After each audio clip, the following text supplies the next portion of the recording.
Hey, what's going on, everybody? Christian Ballard, Ballard Sports Media. We are live today for a special college football preview for 2023. We're going throughout the offseason doing every Power Five team if possible.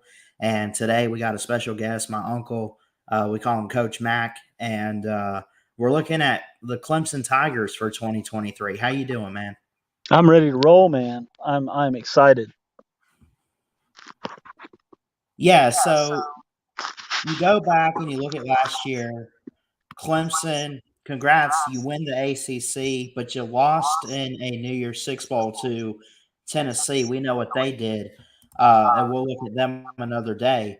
But overall, the expectations going into the year, and then ultimately what happened. Yeah.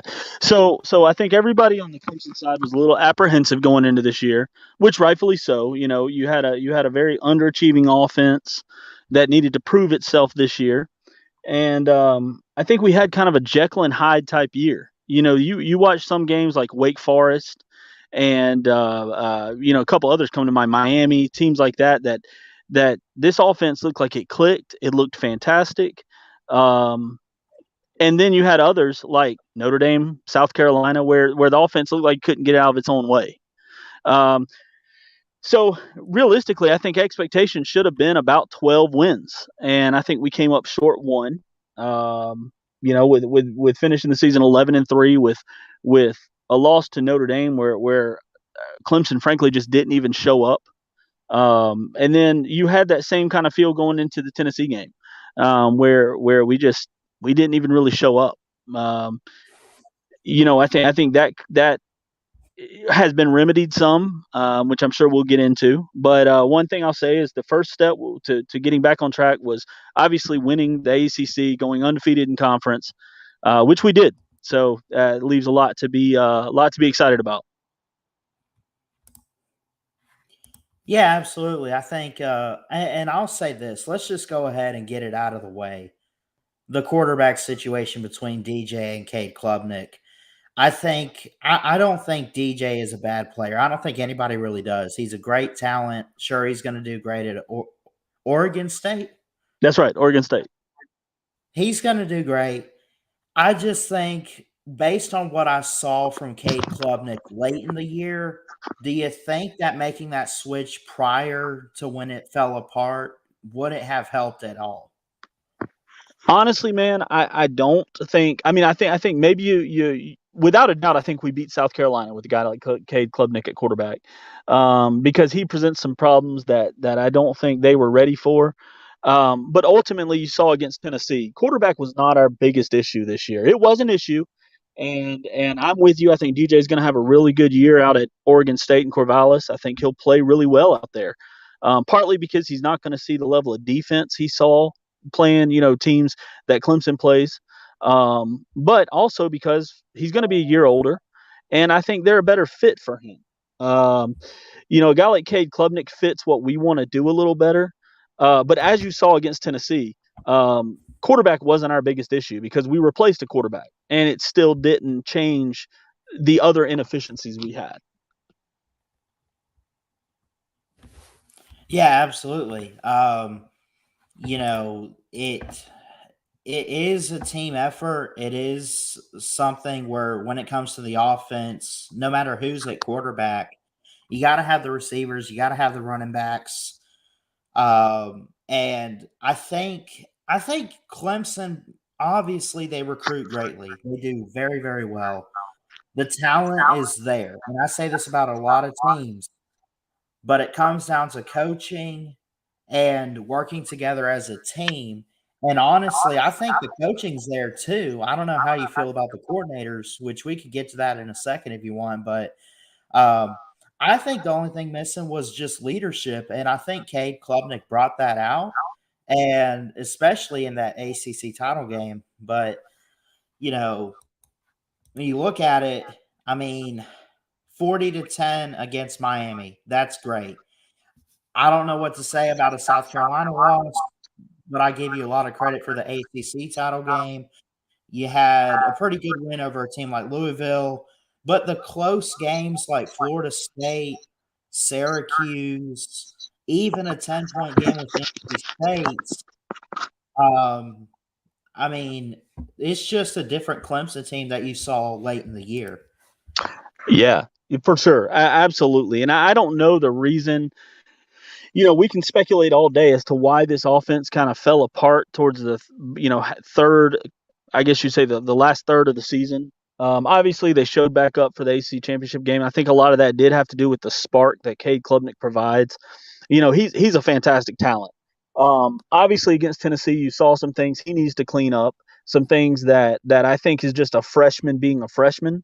But I think you're still talking about a top five type talent when you're talking about the best quarterbacks in the country. I think Cade Klubnik will be right there with what Clemson's used to having with your Deshaun Watsons and Trevor Lawrences. I think eventually Cade Klubnik will be that guy. Yeah, I mean, it took Deshaun Watson a couple of years to get going, didn't it? I mean, Well, we've he seen always this. put up flashy numbers. Deshaun Watson. The difference between Deshaun Watson and if we're comparing him to say like a DJ, I don't like comparing him to Trevor because Trevor had a team around him. I mean, you saw, no offense, what he did to your Crimson Tide and things like that. Those Clemson teams, when Trevor Lawrence was there, were built for championships. So I think comparing like a DJ or a Cade to a Deshaun is a little more accurate because I think both had inefficiencies across the team. And the difference between DJ and Deshaun was a special talent and good enough to overcome those inefficiencies, where DJ had some handicaps that he clearly couldn't get over. And you got to hope a guy like Cade Klubnik will be able to do that. Will be able to be that guy who can have a full off season as the starter, full off season to prepare as the starter, throwing with the starters. And I think that's going to be the key. You brought up something about leadership, and while I agree with you, I think it starts at the top of the offense. And the biggest negative I had, you clearly said, talking about coordinators a little bit. Obviously, the thing I'm maybe most excited about is our hiring of Garrett Riley, because I don't think that. I think Brandon Streeter's a great guy. I think he's a good coach, but I don't think he's Clemson level of elite that we needed as a coordinator.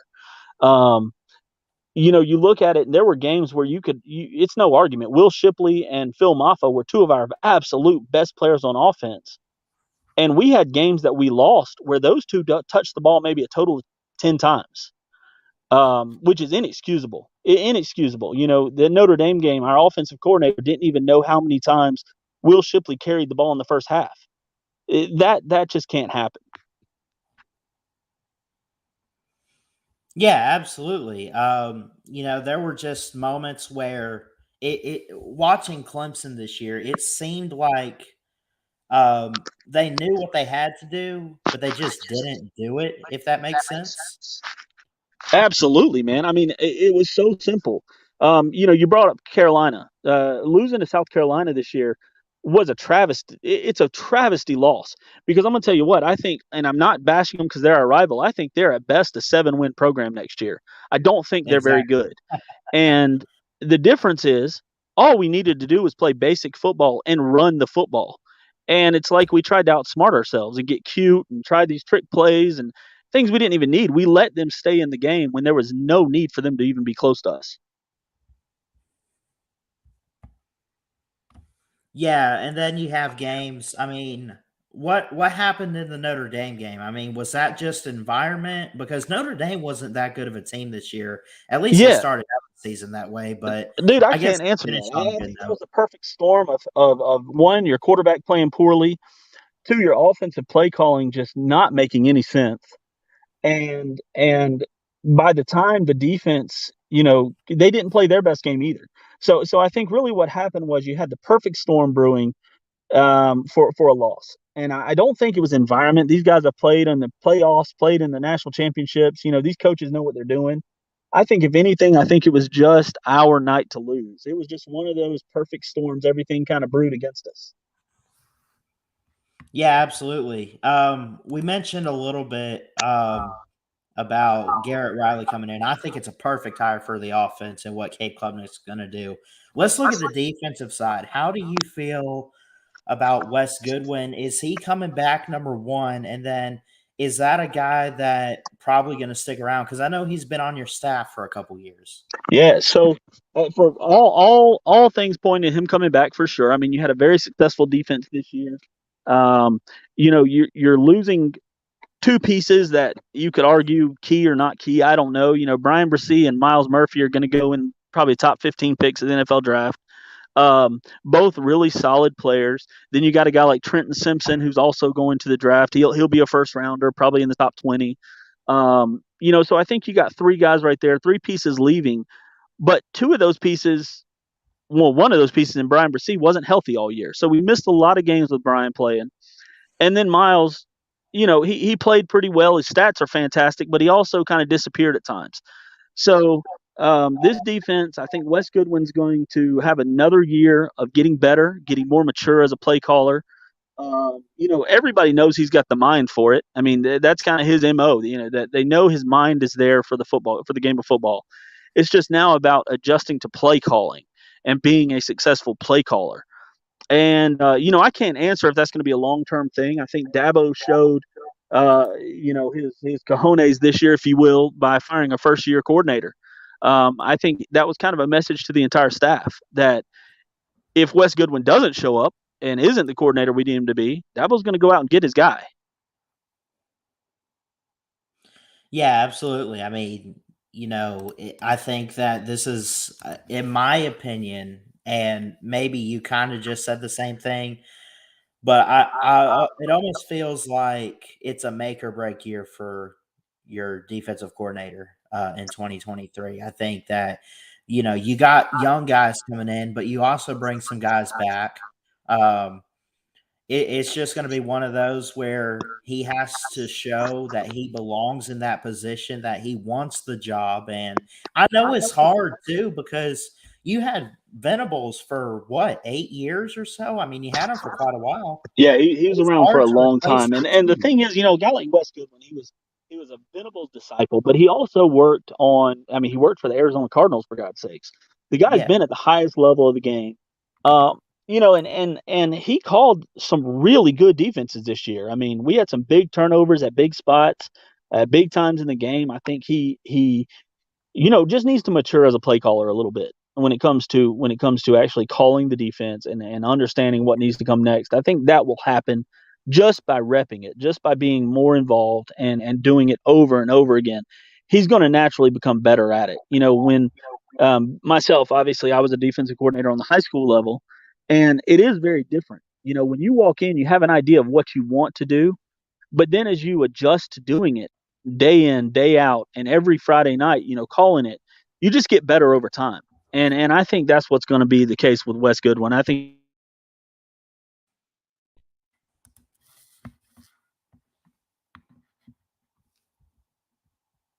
I think we lost him. I'm not sure. I know he's on the screen, but hey, Christian, am I here? yeah, you're there. Okay. What did you hear there? I'm sorry. Something Wes Goodwin. Just continue on with what you were saying. Well, all I was saying was, with Wes Goodwin, I think it's just a matter of him needing to mature and call the plays more and just be more involved. Myself, I was a defensive coordinator on the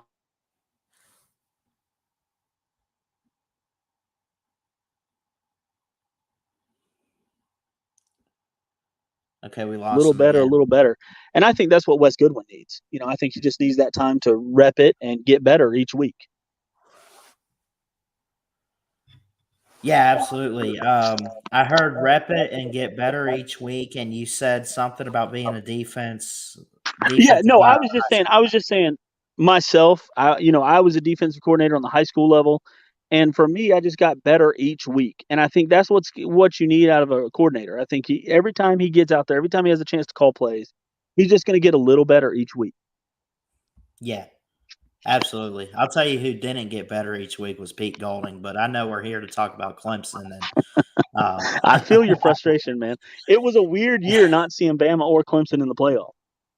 it was that was a first for either. Well, not for either team, but it was a first for the playoff to not have one or the other.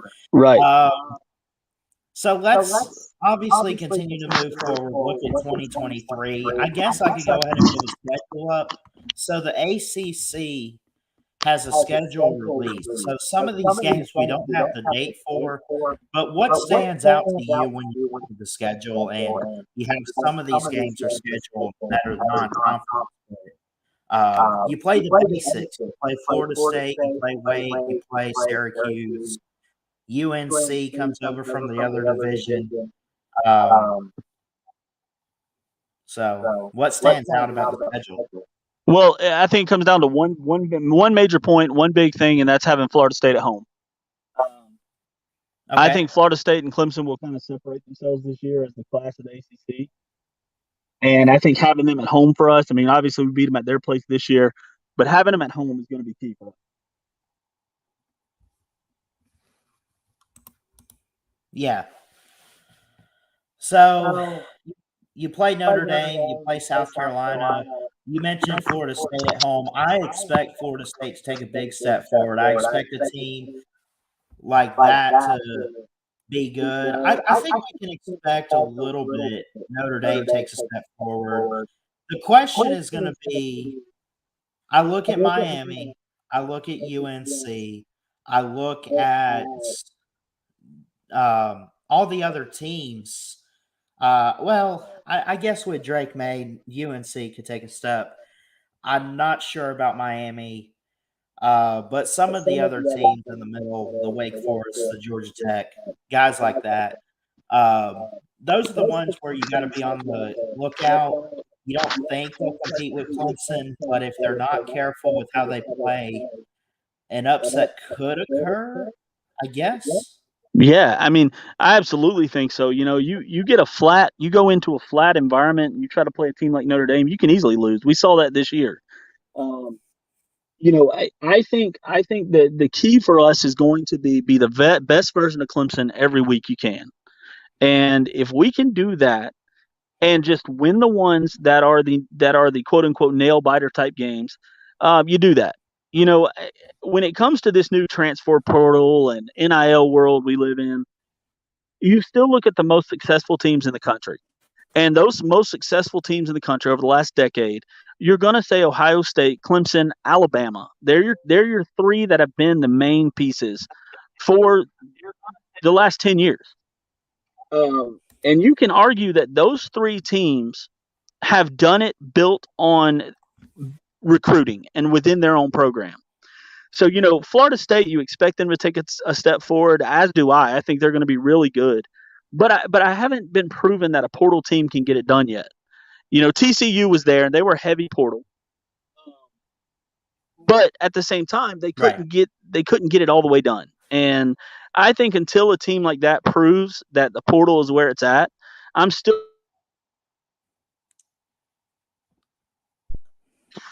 I think I lost you there for a second. I'm still going to give your edge to your teams like your Bamas and Clemsons and Ohio States who've proven they can do it within their own program. Yeah, absolutely. And speaking of this year, you mentioned the portal a little bit. Has Clemson gone after anybody? And then also, I guess we can also talk about the class for 2023. You bring in guys like a quarterback and Christopher Vizina, Peter Woods, who I went to his commitment. I thought that was amazing. You bring in a guy named Vic Burley, who's a defensive lineman. So I guess the question is, talent level going into this next season, but also in experience. I guess you'll have a lot of young guys.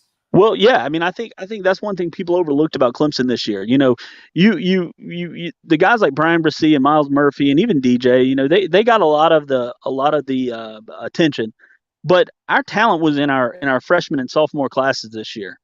And so the guys we have coming back were the main guys we have this team built around. And to answer your question about the portal, you know, no, Dabo's not a big portal guy. We didn't really go after much. We brought in y'all's backup quarterback. Um, Yeah. and I mean, yeah, it's a good depth signing. But as far as making an impact signing, no. You know, I think the one thing I'll tell you is I'm super excited about this class. This class has a chance to be a lot like last year's class, where we have difference makers at the right positions. Um, you brought up Peter Woods. The one thing that I think Clemson didn't do maybe the past 2 years that they've done this year, and I think it's brought a level of, I guess you could say, confidence or swag back to the program, is we went into states like Alabama and Georgia and Texas and got some of the best players out of those states, and that's something we haven't done for the past couple of years. So bringing in a guy like Peter Woods out of Thompson High in Alabama, obviously huge get for us. It's obviously a guy Alabama wanted very badly, and I think most of the Yeah. country wanted him. Had a really good show in the Under Armour All American game. Looked dominant the entire game. They had no Yeah. answer for him. Then we brought in a guy like Avion Terrell at cornerback. That's AJ Terrell's little brother. Okay. By all accounts, he's a fantastic talent. You mentioned Vic Burley. He's out of Warner Robins, Georgia. Big defensive end. Looks like a freaking grown man already. Yep. He is just going to be a monster. Out of Mill Creek, Georgia, we bring in Jamal Anderson. Stephylon Green, a defensive tackle out of Rome, Georgia. Again, these are all four-star defensive tackle, defensive end guys who are going to be centerpieces for this defense for years to come. Another one that kind of flew under the radar on defense was a guy named Khalil Barnes. Um, Okay. what I did in this conversation between you and I wanted to pick out two players that I think are going to kind of be surprise players that nobody's really expecting. And Khalil Barnes is a guy for me. He's out of North Oconee, right there out of Georgia, Bogart, Georgia to be exact. He's going to play some safety and corner for us, and I think he's going to be a freshman difference maker. I think he's going to be a guy that nobody's really expecting to play and play as well as I think he will. Pretty much the second he steps on campus. Going to the other side of the ball, you mentioned Chris Vizina. I think everybody knows what you have in Chris Vizina out of Briarwood Christian, Alabama. Big body, 6'4", 205. He can move, and that's kind of the surprising part of his game is he can move a lot better than his stature would say he should be able to. That's just falling right in line with that quarterback class that Dabo's known to have. He falls right in line with those elite type quarterbacks. Um, Outside of that, obviously bringing in Harris Sewell and Ian Reed, two big time offensive guards and tackles, both one out of Texas, one out of Georgia. Big body guys, 4-star type offensive linemen, the type of guys you need to build an offense around. And then another Under Armour All-American and Noble Johnson, 6'3", real rangy defender. He can create some space. He had a good showing in the Under Armour game. He's going to be a big piece for us. And then on offense, there were kind of two guys I wanted to kind of spotlight. Obviously, Jarvis Green. He's a running back out of Dutch Fork Right. High School. And anybody who's around here in the state of South Carolina knows this guy's phenomenal. He's a great player. He's another one of those guys, kind of like Antonio Williams last year, where Dabo kind of knew, I think he had him in his back pocket, so he waited, kind of a late offer guy. But if you haven't looked up Jarvis Green, you need to take some time. Look up Jarvis Green. His stats are phenomenal, and his highlights are just fantastic. He's a tough runner. I would kind of compare him maybe to a Wayne Gallman type, if a Clemson fan's listening. Maybe a little more athletic than Wayne, but definitely that same type, hard nosed runner. And then another really under the radar guy is a guy named Tyler Brown. He's a receiver out of Greenville High School, right here in Greenville, South Carolina. He's about 5'11", maybe probably play around 180, 185. But the thing is his speed, man. His speed jumps off the map. He's going to be the guy we need to kind of stretch the field. We haven't had that in a minute. And I think he's going to be another one of those guys where I think he'll impact early. I don't know if it'll be this year. They may redshirt him just to get a little larger, put a little size on him. But his speed is going to make him a difference maker. And he's got some crazy highlights too. I went to quite a few Greenville High games this year. I probably went to 7 or 8 of their games. Obviously, myself being a Greenville High grad, he's a guy he can take the top off of defense. So I'm really excited about those two guys on offense. And I think those are two guys that have kind of flown under the radar as people weren't expecting them to be top tier names. So that Jarvis Green and Tyler Brown are two of my kind of surprises coming in this year. Awesome, man. Well, I'll tell you what, I'm looking forward to seeing what Clemson could do, and I definitely think, like we say, talent is there, and maybe you didn't hit the nail on the head with recruiting, but you do have guys that are gonna work hard to be those breakout stars for Clemson in years to come. And, um, I think Dabo. I really do believe that he is a top coach in in college football with this program. I can't wait to see the ACC schedule release, obviously, so we get a feel for what your whole schedule looks like. But at least you got some covered with the out of conference games. And just in case anyone missed it, I did kind of share it on the screen. But like Charleston Southern, Florida Atlantic, come on, give me a break. A team like Duke, a team like, well, that's pretty much it. I mean, I really would point out those three games are the ones you probably don't need to worry too much about. Florida State's on the rise a little bit. South Carolina, I haven't looked at them yet, so I don't know what they bring back. Um, Notre Dame, that can be a tough game. At least you get them at home because I know a few years ago you played them in the COVID year and it didn't go over well. Yeah, so yeah, we played Notre Dame back to back at their place, which is been a huge disadvantage. I don't really understand how that happened, but regardless, the year you mentioned, the COVID year, obviously, yeah, we played them at their place, and now remember, we didn't have Trevor Lawrence that game. DJ came in, broke records in that game as a freshman, but then we turned around and beat him pretty handedly in the ACC championship that year.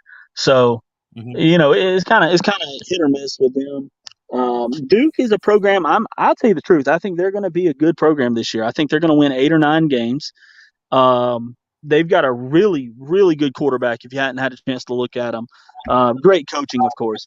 But Mike Elko, man, he is just a fantastic coach.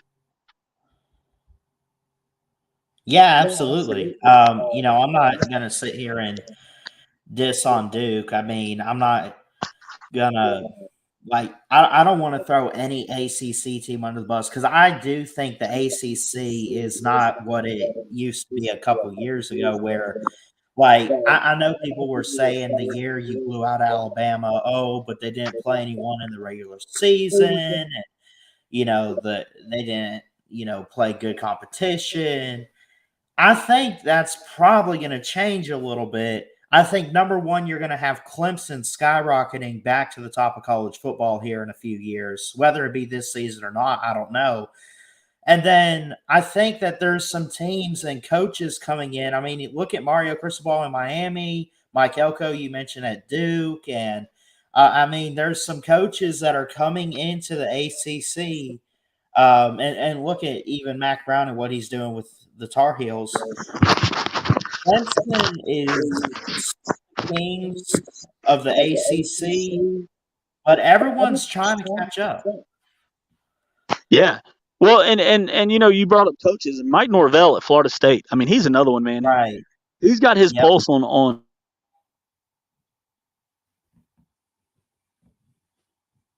Here's what you got to have happen. You got to have a coach that kids want to play for. I think the ACC is in a very good spot. I think it's going to be. I think arguably you could say they have the top quarterbacks in the country this year. Definitely by conference, I would say, and I would say that's probably going to be the same next year.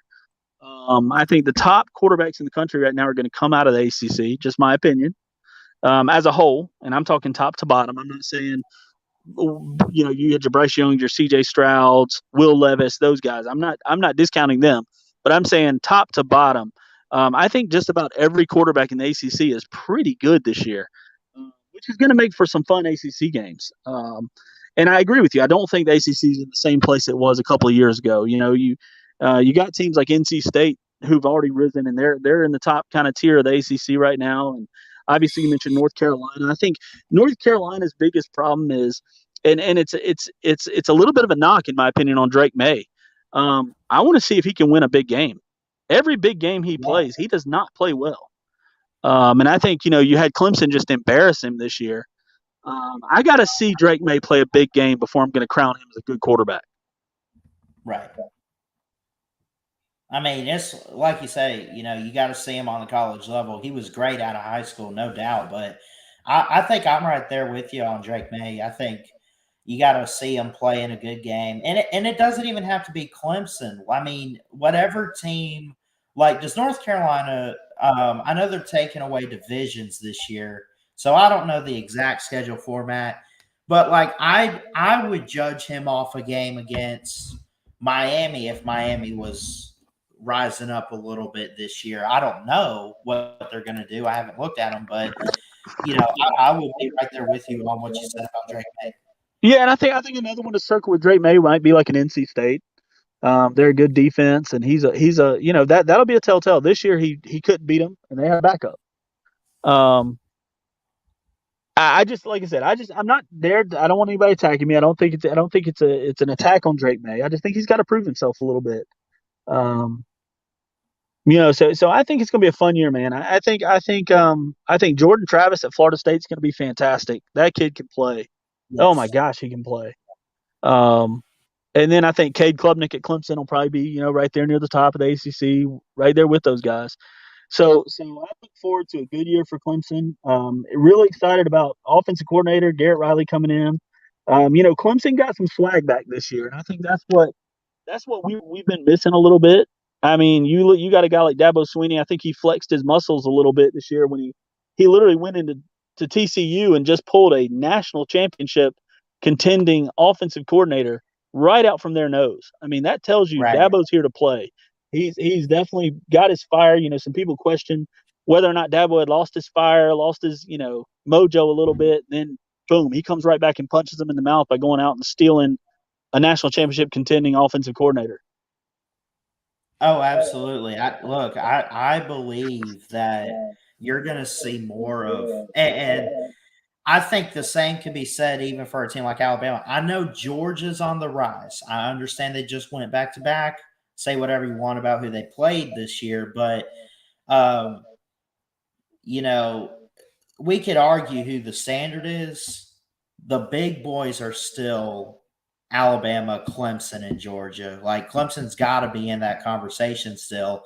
And I think within the next 5 years, you guys might win another title if you're careful. And like you said, with a guy like Garrett Riley coming out of TCU, who just took his team to a national title, big time hire. Yeah, and you kind of hit the nail on the head there. I would add Ohio State to that mix. I think Okay. they're in the conversation with the big boys. Georgia's going to have to. I'm not hating on them by any means. Georgia's going to have to show me something this year. They went back to back, but they had a lot of the same pieces in place. They lose a lot this year, and I'm not doubting them. I think Kirby Smart's a fantastic coach. I'd put him right there in the top five, easily a top five coach in college football, no doubt about it. And I would say maybe even one or two this year. But now he's got to show that he can bring a new quarterback in and reload like Clemson and Bama and Ohio State have done year after year after year. I mean, you're talking about Clemson and Bama. They're the only two programs out there who have won at least 10 games for the last 12 years. So Georgia's got to show that they can reload at the same clip that Bama and Ohio State and Clemson have done, and show that they can replace those big time players like Yeah. Stetson Bennett, and replace them with that right talent right back to hit another one. So I'm not taking anything away from them. I'm just saying I want to see it. Absolutely. I'm in full agreement there with you. The only thing left, man, the only thing I got is I've been doing these schedule previews, season previews, and I know it's early, but I still give a right out the gate prediction for the schedule. I got you guys 11-1. The only thing is, I cannot pick a loss. I don't like to pick undefeated. I think I even picked Alabama 11-1. I could be wrong. I think um, I mean, you guys might falter somewhere. The question is where. And the only trap games I could come up with are South Carolina on the road, Miami on the road, and UNC. I mean, you get them from the other division, but um, overall, I think it could be another great year. And who knows, maybe get back to the CFP.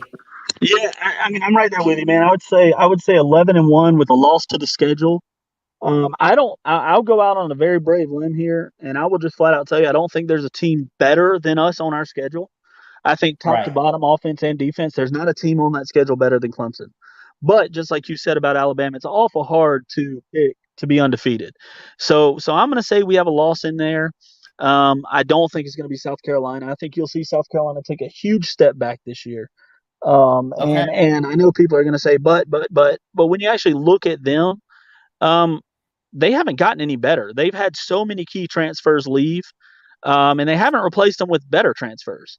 So frankly, I think we had an 8-win streak basically on the line against South Carolina. You can't do that in a rivalry game. You're going to lose one, but I don't think that's indicative of where they are. So I'm not really scared of South Carolina. I think we handled them at their place. Um, Notre Dame, they bring Sam Hartman in at quarterback. You're arguing one of the best quarterbacks in the country going to play for them next year. They were Right. already a good team. All they were really missing was a quarterback. Maybe they have that in Sam Hartman. So I would say that's a possibility. That's going to be a really nail biter, good game. I like it at home. And then, of course, you can't discount what Florida State's done. So I could see a loss somewhere. I'm like you. I don't really know which one, but I think somewhere to the schedule we take a loss. But I'll take one loss all year. If you'd have told me 10 years ago that Clemson's down years were going to be 11-3, man, sign me up. Listen, if my down year is 11-3, I'll take that all day. Oh, listen to me. I said this even about Alabama this year. We went 11-3. Or no. I'm sorry. Take that back. 10, 11-2, because it was 10-2 plus a bowl win. Anybody out there listening, Alabama fans, Clemson fans, I understand wanting to be on top every year. It cannot happen. But think about all those years we had were 5-7, 6-6, 8-4. I mean, Bama's had it a lot worse than a 2-loss season. Clemson's had it a lot worse than a 3-loss season. So, I mean, don't take anything for granted. Yeah, and that's got to be your key, man. That's why I said I think Clemson's got to be the best version of Clemson every week. The same would be said about Alabama or Georgia or anybody. You saw Georgia almost slip up to a very mediocre Missouri team. You got to be on your game every week, and that's impossible in college football. Now you can do it for a season, and you can get lucky from time to time, but there is some luck that plays into college football, and sometimes that bounce just goes the other way. Clemson, I would say, played the worst game they've played in probably 5 years against South Carolina. Yep. And, they probably played a D-minus game and they lost 31-30 by a point. So playing Right. that bad and still almost winning, I mean, anything can happen on any Saturday. So I fully agree with you, man. You got to be on your game every week. And in this world, moving to a 12-team playoff will be a lot more interesting because you're going to have a lot more variety in there. And one loss, two losses don't kill you. So I'm looking forward to that. I think it's a lot, but I'm looking forward to Yeah, absolutely. Well, man, that's really all I got. But is there anything else that maybe you left out that the people need to know about Clemson this year? Nah, man, I think we're pretty take it or leave it this year. Obviously Cade Klubnik's going to move this program forward. I really believe that. And if he can't get it done, just like Dabo always does, he's got a bullet in the back, in his back pocket. And he's got Christopher Vizina in there, who, by all purposes, has the talent to do it. Great recruiting class. I think we filled every position need that we had to. And then, man, Garrett Riley. You're bringing in a coach who averaged about 455 yards per offensive game. You had a quarterback that he coached, Max Duggan, who was their backup, who managed to throw for over 3,000 yards, over 400 yards rushing, 30 touchdowns, 4 interceptions. And he never even had the talent. He never even got close to the talent we have at Clemson, what he had at TCU. So no, man, I think just for any college football fan, any Clemson fans out there, I would say get excited about what Garrett Riley can bring to the program. Um, you know, Dabo once again showed that he is what he has always proven to be. He's a man one of his faith. He's also he's a fighter, and man, I think he proved a lot of people wrong by going out and doing what he did this offseason. So I'm really excited, man. I think I think we're going to get back to your normal kind of top four next year. I think you're going to have your Bama, your Clemson, your Georgia, and probably Ohio State right back in it. Michigan's going to fight for it. Notre Dame's going to be a piece that I think people need to watch for this year. And then, no, man, I think other than that, very, very easy year. One recruiting battle I'm gonna give you to follow this offseason, Christian. Um, would be for linebacker Sammy Brown. He's a four-star linebacker.